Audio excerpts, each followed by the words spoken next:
Olá a todos, como é que estamos? Canal Luz no Fim do Túnel.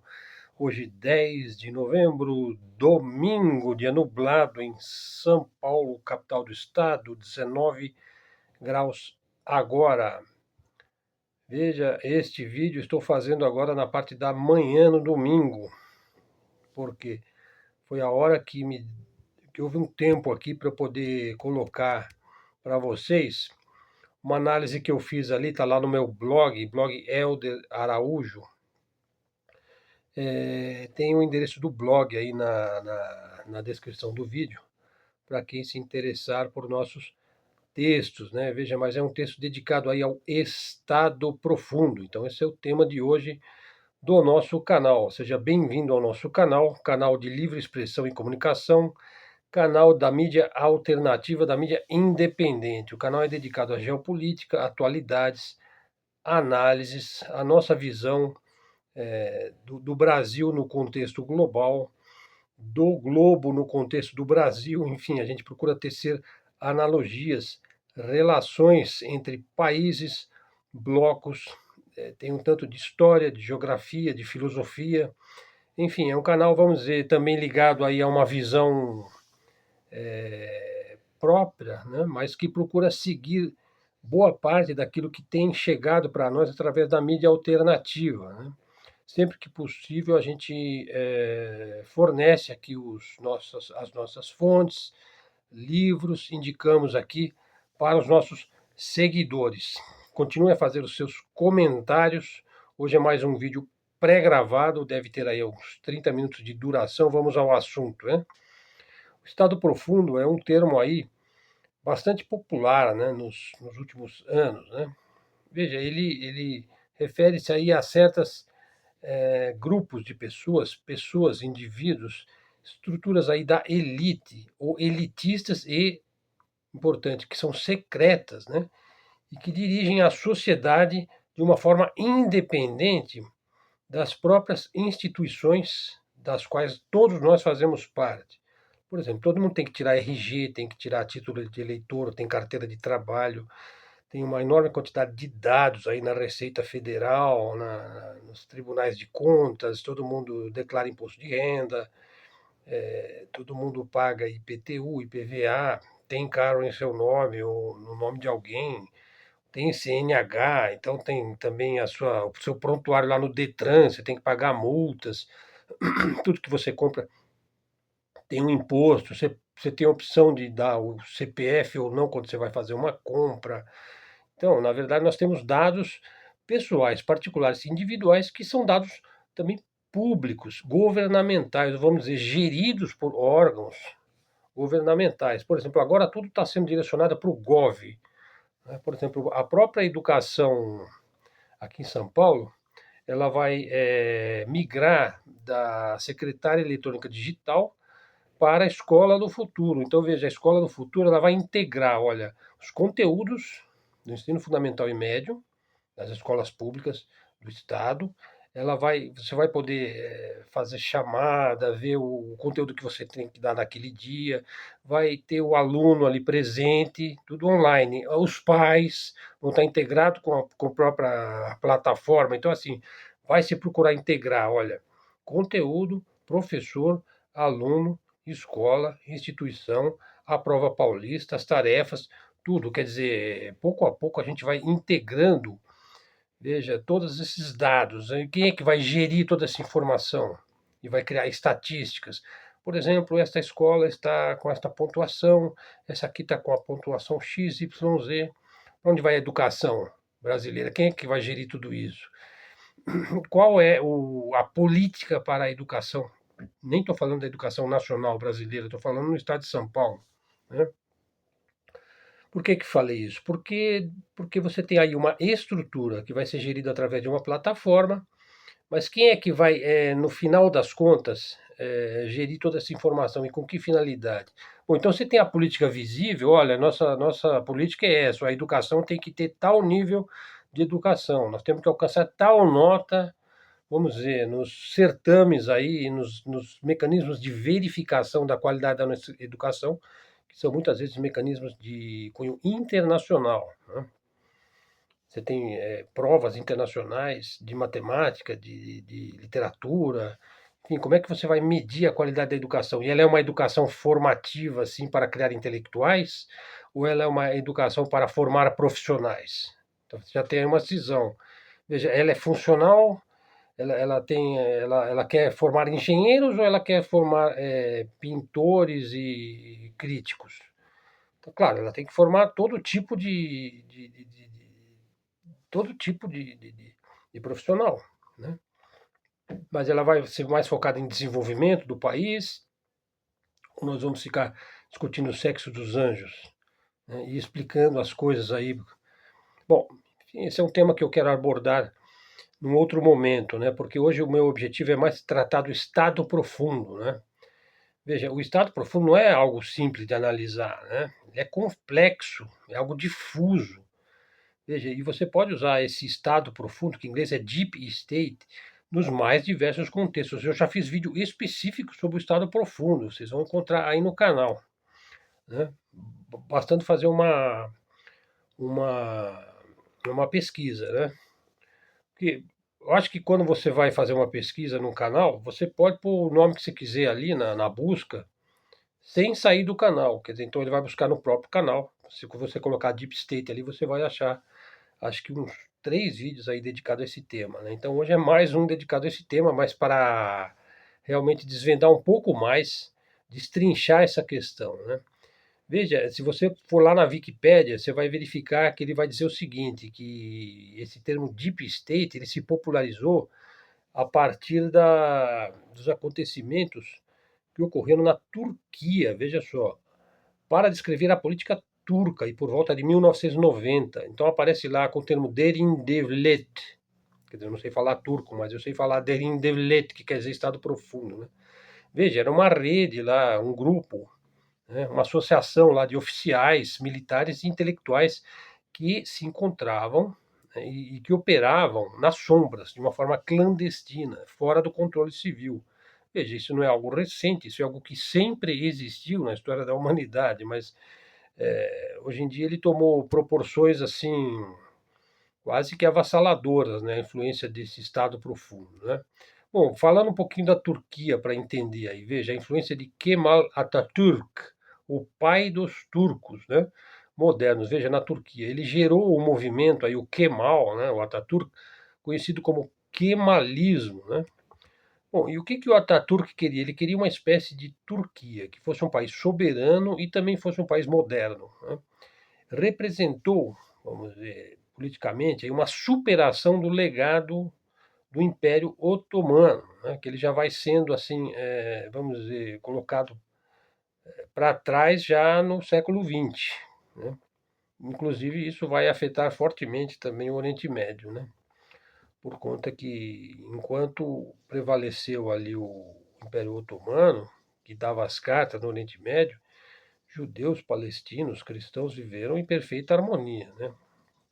Depois que o Império Otomano sai de circulação ali na região, suplantado pela própria influência britânica na região e que é fortemente sionista, até estabelecimento do Estado sionista de Israel em 48. Então você vê que também existe relações entre essa questão da queda do Império Otomano, né, e a situação grave em que se encontra o Oriente Médio hoje. Veja, eu não estou defendendo o Império Otomano, estou simplesmente constatando um fato, né? Bom, então assim, o atual Estado turco, né, foi estabelecido sobre o Império Otomano, né?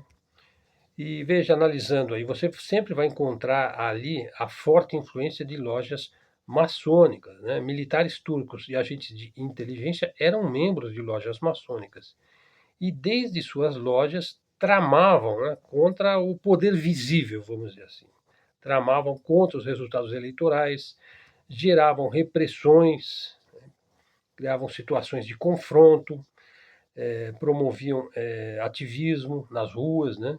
Bom, nos anos de 1990, o islamismo político crescia na Turquia, né? Daí Erbakan e seu seguidor Erdogan, que vai ser o homem forte da Turquia até hoje, islamistas, né, desafiaram o kemalismo. A ideia, vamos dizer, de Erdogan era reconsiderar o legado otomano, recuperar o legado aí muçulmano e trocar os laços com o Ocidente, porque o kemalismo via a Turquia como um Estado moderno e até progressista, né?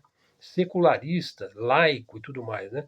Então, o Erdogan ele queria, vamos dizer, estreitar laços com o Oriente e com a tradição otomana, que é de um cunho mais religioso e até místico, né?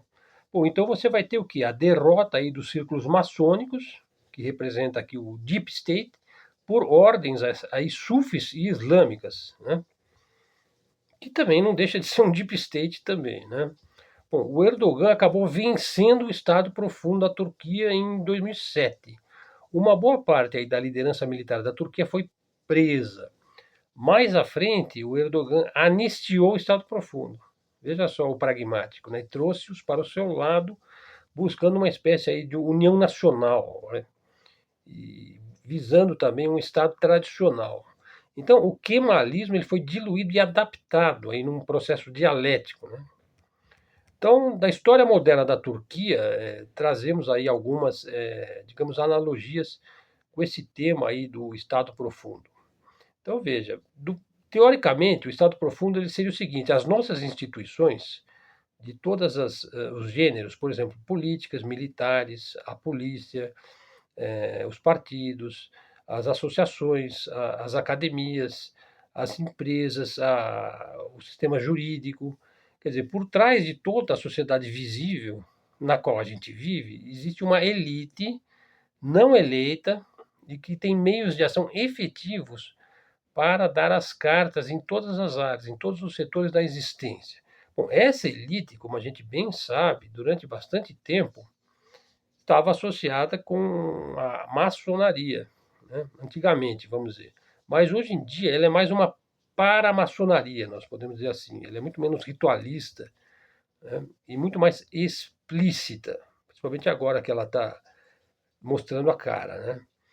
Veja, um estado profundo ele significa um fator de desmoralização da democracia ocidental. Ele prova que essa democracia é uma democracia de fachada, justamente porque ele existe, esse estado profundo. Ele está lá nas profundezas e na medida que ele é um poder invisível, essa democracia ela fica manipulada, ela fica conspurcada, né? É espúria, como diziam os maçons, né? É espúria, né? Bom, então assim, um estado profundo, vamos analisar, por exemplo, na democracia, então ele entra como um fator de desestabilização e de desmoralização da própria democracia. Veja, em um sistema totalitário, vamos pensar assim, o meu cachorro está latindo, né? Ele fica meio irrequieto essa hora, né?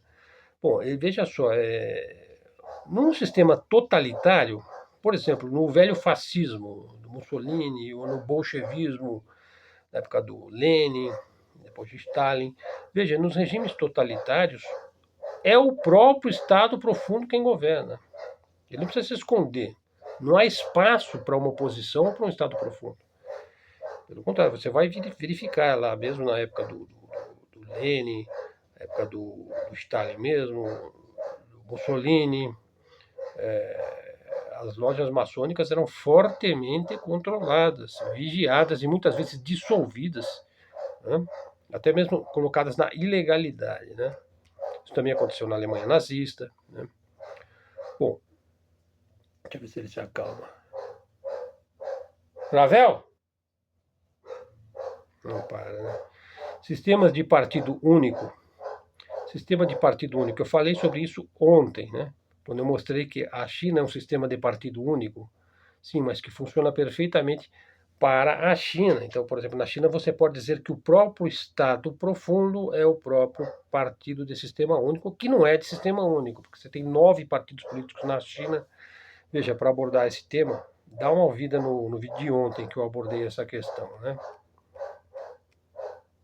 Bom, então a gente pode dizer que o Estado profundo é uma anomalia, né?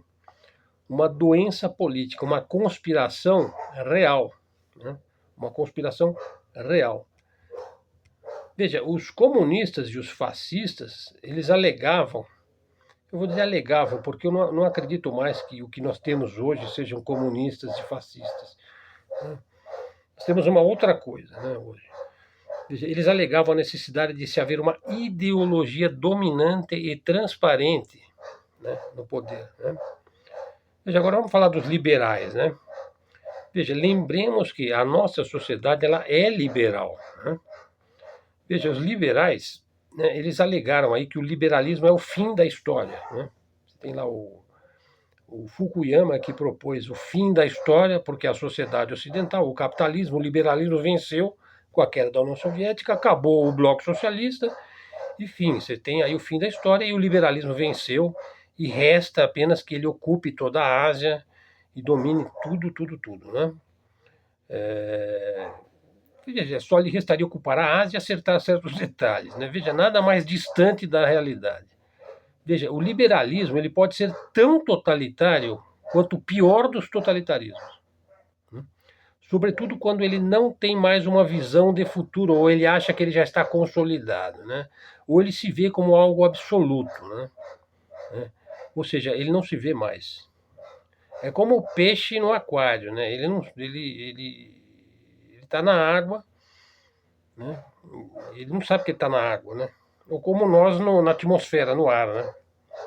Nós respiramos e isso faz parte do contexto. O liberalismo se vê dessa forma, como se ele fosse o ar que nós respiramos. Tipo, ele faz parte do contexto, só que não é assim. O liberalismo não é o fim da história e ele sequer é o que vai ser o futuro da história, o liberalismo. Ele vai ser superado também. Né? Veja, imagine, por exemplo, o poder desse liberalismo em todos os países do mundo hoje, né? Inclusive na China, na Rússia, inclusive você pode pensar até nos regimes mais fechados do mundo, que talvez seja da Coreia do Norte, né? Em que medida o liberalismo penetrou na Coreia do Norte? Isso é uma pergunta. Né? Em que medida o liberalismo entrou em Cuba? Né? Bom, no Brasil, vamos ver. Veja, toda a expressão aí, Faria Lima, né? Para se referir a um estado profundo da área financeira, econômica, monetária, que estabelece as taxas de juros do Banco Central, né, determina o escopo, a abrangência do Banco Central, o percentual que deve ser tributado, né, as taxas de lucro dos acionistas, né, essas coisas. Né?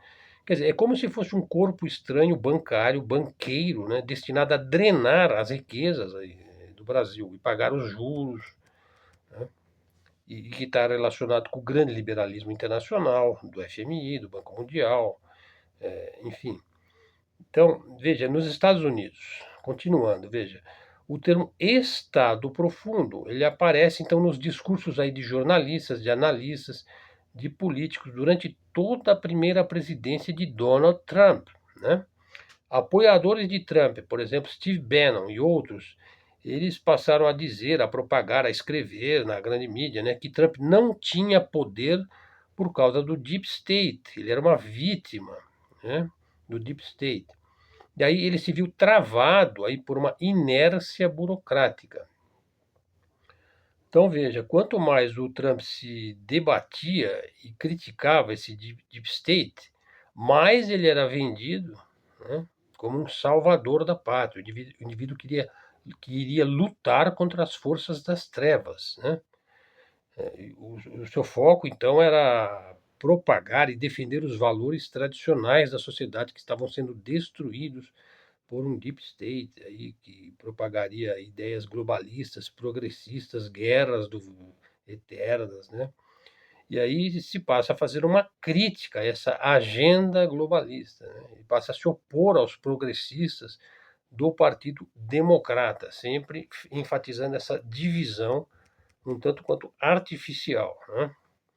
Então, continuando aí, da onde vem vamos pensar um pouco historicamente, depois eu já volto nessa questão aí dos Estados Unidos. Veja, mas ainda dentro dos Estados Unidos, veja, continuando nossa análise, né? O Estado Profundo foi mencionado lá pelo Eisenhower, lá por 1961, foi presidente dos Estados Unidos. Ele mencionou pela primeira vez, talvez, o complexo militar industrial, né? Que governava os Estados Unidos das sombras, né, e determinava a política externa dos Estados Unidos.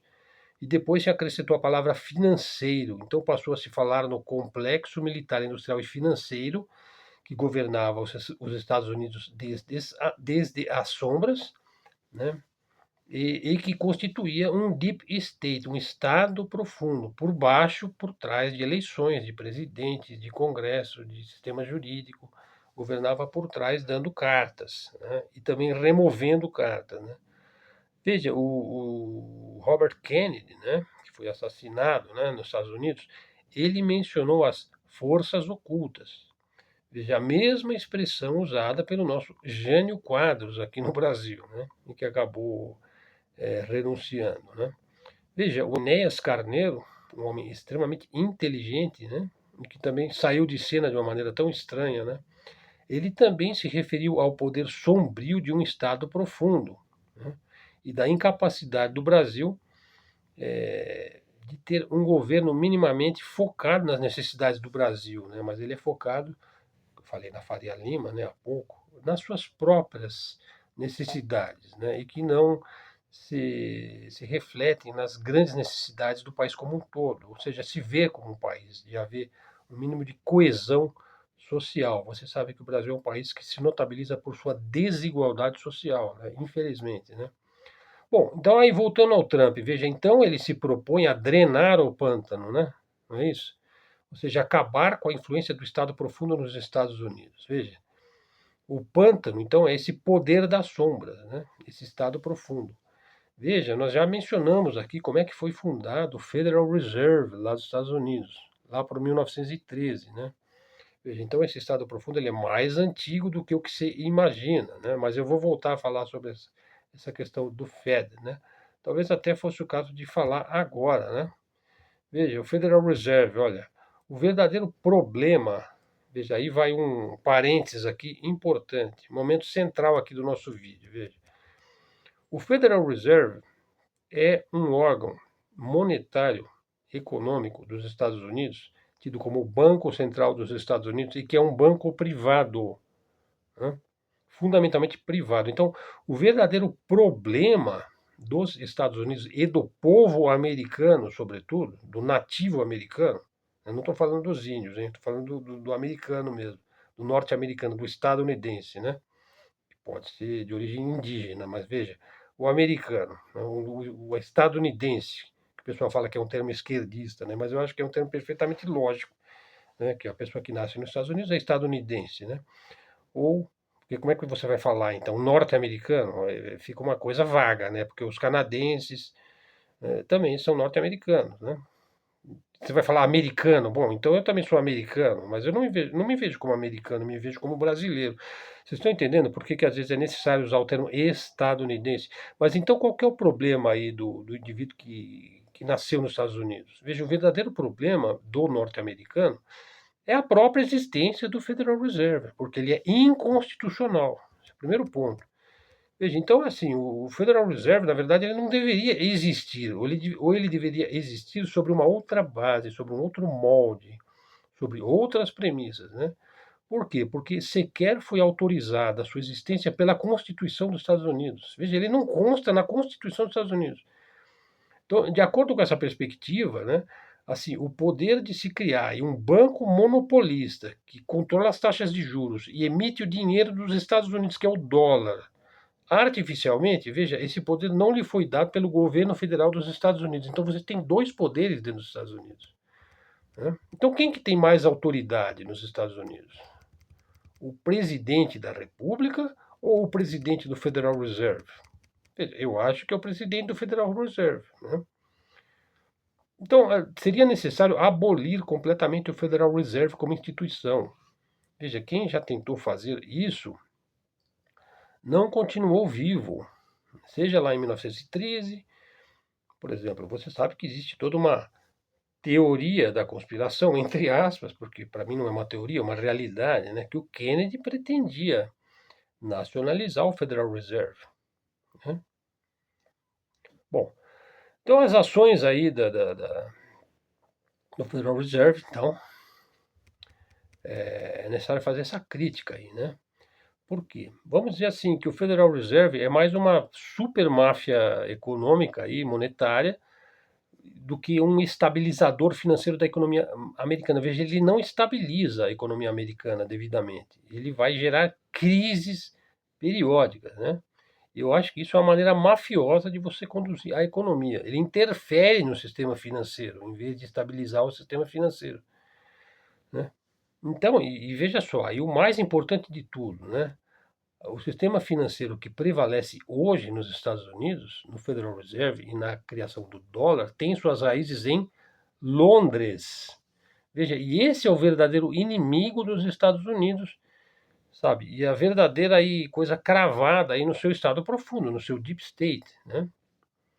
Então, como é que você vai alcançar uma reforma genuína, né, que foi proposto aí pelo Donald Trump, né, sem acabar com o controle do Banco Central por uma entidade privada, né, por poucos indivíduos, por uma família, né, sediada em Londres, né? Como é que você vai restabelecer um sistema de crédito soberano que beneficie a economia local se você tem que gerir a própria produção do dólar a partir de um outro país, né? Porque esse elo, essa ligação existe. Então seria necessário auditar o Federal Reserve, né, e criar um outro banco, né? Na verdade, o ideal seria acabar com o Federal Reserve, né? Ou então fazer um Federal Reserve reformado, profundamente reformado, que funcione aí como um verdadeiro intermediário entre o governo e o próprio sistema bancário privado. Então você teria que ter mais autonomia do próprio governo dos Estados Unidos, né? Bom, então eu fiz esse adendo aí, né? O vídeo já vai para a parte final. Veja, eu vou finalizar aqui, vou finalizando aqui esse vídeo dedicado ao Deep State. Então, o Deep State, vamos ainda definir melhor, ele é uma entidade, sempre tem elementos militares, da inteligência, da política, não eleitos, né? Ou pode ser que sejam pessoas assim da mais alta política e que faz parte também de um deep state, como é comum nos Estados Unidos. Por exemplo, grande quantidade de presidentes dos Estados Unidos eram maçons, né, e atuavam também dentro do deep state e vinham do deep state. Veja, mas esse poder sombrio, né, ele acaba usando o poder visível para como uma espécie de monopólio e também para criar situações onde ele se beneficia, onde ele se fortalece. E o poder que chega para nós é um poder assim que já está diluído, que já está manipulado, a própria democracia. Então, ela passa a ser manipulada desde as sombras, né? Por exemplo, um grupo que ficou bastante conhecido aí nos últimos anos foi o grupo de Bilderberg, né?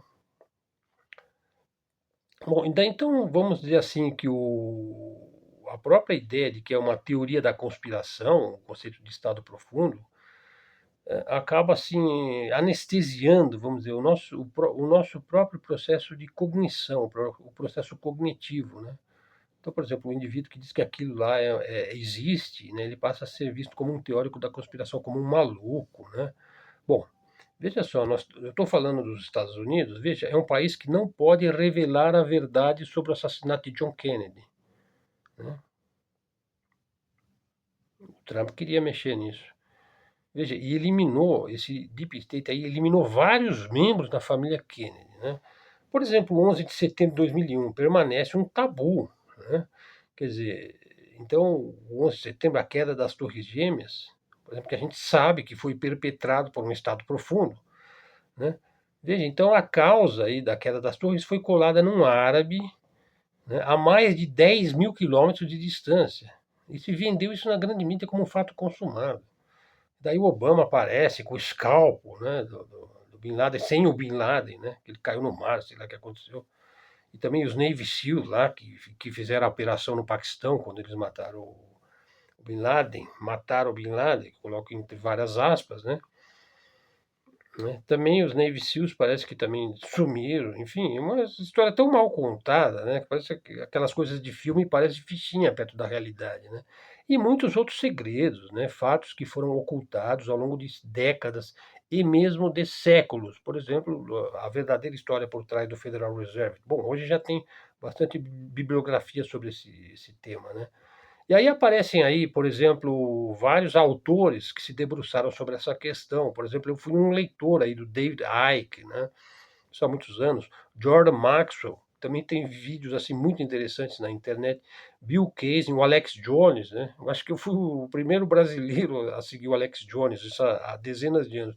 Fritz Springmeier, né? Vários autores aí se debruçaram sobre conspirações.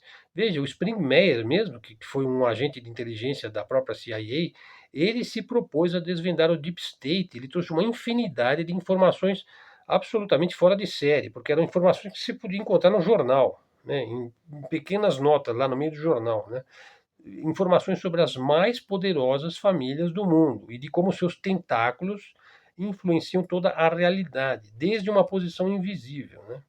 Então aí é que aparece a teoria das 13 famílias, da ordem Illuminati e tudo aquilo, né? Veja, mesmo quando a expressão teoria da conspiração se refere a alguma coisa real, um fato real pode estar sendo ignorado. Por exemplo, eu vou dar um exemplo. O David Icke, ele mencionou, acho que pela primeira vez, o reptiliano, né? Que havia seres reptilianos, né? Bom, esse negócio aí esse pessoal que mexe com UFO, com OVNI, com conspiração galáctica, toda essa coisa aí, que para mim é 99% disso aí, 99,99 é tudo ficção, né? Bom, mas aí o David Icke exagerou um tanto, né, nessa questão do reptiliano, né? Porque ele chegou a dizer que a rainha Elizabeth, né, que é a mãe aí do Charles, né, e que faleceu recentemente, ela poderia tomar a forma réptil, né, de forma efetiva, como uma espécie de um camaleão, né, e voltar à forma normal, à forma de Rainha Elizabeth, né, à vontade, né. Quer dizer, então imagine que quando ela entrava lá nos aposentos reais dela, ela voltava a ser o réptil que ela era, né, e quando ela tinha que se mostrar para os seus súditos, ela aparecia como a Rainha Elizabeth, né? Então veja, ele falou essas coisas, né? Veja, coisas que a gente até mesmo vendo, a gente vai duvidar, né? Por exemplo, se você vê a Rainha Elizabeth se transformando num réptil, né? Bom, você vai duvidar, mesmo que eu veja isso daí com os meus olhos, eu vou duvidar, porque, veja, será que não é uma projeção ao vivo, aí, em 3D? Ou é um projeto Bluebeam? E por que ele ia se revelar a sua verdadeira forma, né? Ou é inteligência artificial, ou é o Neuralink aí no cérebro do infeliz, né? Bom, o fato real, veja, o fato real que todo estudante de medicina sabe é que nós temos, de fato, um cérebro reptiliano. Cérebro reptiliano é um nome que, que, que designa alguma coisa que é real, que existe. Veja, é uma denominação de uma parte aí do nosso cérebro, seria a parte mais instintiva, né? A parte que rege a fome, a sede, o frio, né? E, tecnicamente, a parte basal do mesencéfalo, né? Que é chamada de cérebro reptiliano. Daí existem várias outras teorias, né? Por exemplo, nos indivíduos que têm poder, que são psicopatas, que estão no deep state, essa parte é mais desenvolvida, vamos dizer, mais ativa. Eles sabem desenvolver isso através de gerações e gerações, através de eugenia. Bom, aí entra uma série de outras considerações. Veja, no caso do Trump, veja, a ação do deep state foi escancarada. Ele foi perseguido pelo deep state, ele ficou cercado de neocons e pelo lobby sionista. Veja, e ele foi derrotado de uma maneira estranhíssima pelo Joe Biden. Veja, se não tem ação do Deep State aí, então não tem nada, né? Então nada é possível e tudo é impossível, né? Veja, e depois ele sofreu duas tentativas de assassinato lá, o Trump. Uma bala que furou a orelha, né? Quer dizer, outra coisa estranhíssima, né? E depois lá jogando golfe, lá parece que deram um tiro, ou não chegou a dar o tiro. Bom, isso agora, recentemente, na campanha eleitoral, né? Veja, e olha só, ele acabou sendo condenado por causa de uma Google Girl, né? Que ele teria pago lá um dinheiro para ela ficar quieta, que é uma coisa absurda, né? Bom, eu ainda vou prosseguir esse vídeo. Ele não foi nem um terço aí do vídeo que eu elaborei lá, e depois eu vou falar sobre o CFR, o Conselho das Relações Exteriores, que é o próprio Deep State, né? É a própria face visível do Deep State. Veja, o Conselho de Relações Exteriores dos Estados Unidos ele é mais poderoso do que os dois partidos. Veja, talvez ele seja mais poderoso do que qualquer instituição visível dos Estados Unidos ainda. Ele ainda dá as cartas. Então, vai ter um segundo vídeo para terminar esse tema do estado profundo, onde eu vou trazer vários outros exemplos, né? Bom, eu espero aí que vocês apreciem aí o conteúdo do nosso canal Luz no Fim do Túnel. Chegamos ao fim aqui de mais um vídeo neste domingo, dia chuvoso aí em São Paulo. Muito obrigado por sua presença no nosso canal. Se você gostou do nosso conteúdo, da maneira como a gente aborda e explica aí os nossos temas, não hesite, segue o canal, né? E se você não está seguindo, verifique se você está seguindo o canal. Não esquece de dar uma força aí no sininho. Pessoal, o like é de graça, não paga nada, né? O like.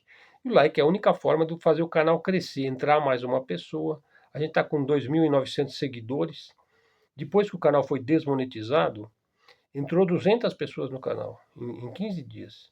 Quer dizer que eu acho que é bom ele prosseguir desmonetizado, né?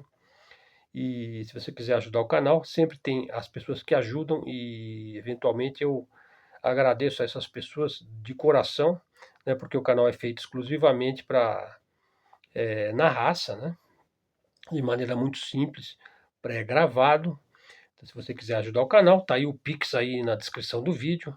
Pessoal, muito obrigado a todos. Conto com os comentários aí sobre esse vídeo. Se você gostou também, você pode divulgar aí nas suas redes, seus grupos. Então, obrigado a todos, até a próxima e fiquemos com Deus.